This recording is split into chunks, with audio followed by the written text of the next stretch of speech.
અને સમાચારો લેવા પાટીદાર બાદ કડવા પાટીદારને રીઝવવાનો ભાજપે પ્રયાસ કર્યો છે। રાજકોટમાં ભાજપના પ્રદેશ અધ્યક્ષ જગદીશ વિશ્વકર્મા મૌલેશ શુકાણીને મળ્યા।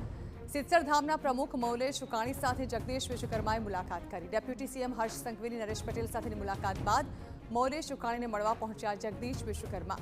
2027ની ચૂંટણીની તૈયારીના ભાગરૂપે ભાજપે સંપર્ક વધાર્યા છે।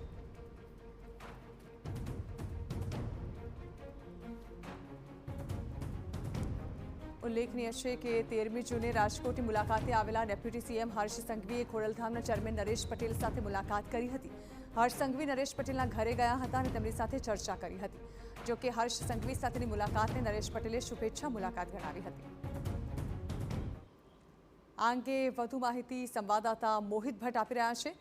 મોહિત, રાજકોટમાં પણ પાટીદાર આગેવાન સાથેની ભાજપના પ્રમુખની મુલાકાત કઈ રીતે જોવામાં આવી રહી છે? આ મુલાકાતને ઝરણા, ભાજપ છે તે સોશિયલ એન્જિનિયરિંગ માટે જાણીતું છે અને દરેક સમાજને પોતાની સાથે રાખી અને જે ચૂંટણીમાં તેનો બેનિફિટ કઈ રીતે લઈ શકાય તેનું બરાબર મૂલ્યાંકન અને તેની તમામ પ્રકારની જે સોગટાબાજી છે તે ભાજપ કરવા માટે જાણીતું છે। થોડા દિવસ પહેલા એટલે કે ગત શનિવારે જે ડેપ્યુટી સીએમ હર્ષ સંઘવી જ્યારે રાજકોટની મુલાકાતે હતા ત્યારે તેઓ જે ખોડલધામના ચેરમેન નરેશ પટેલની સાથે તેમને મુલાકાત કરી હતી અને આ મુલાકાતને શુભેચ્છા ગણાવી હતી। એ જ રીતે આજે ભાજપના પ્રદેશ અધ્યક્ષ જગદીશ વિશ્વકર્મા છે તે રાજકોટની મુલાકાતે હતા ત્યારે તેઓએ સિત્સર એટલે કે કડવા પાટીદાર સમાજ। જી બિલકુલ, આભાર મોહિત।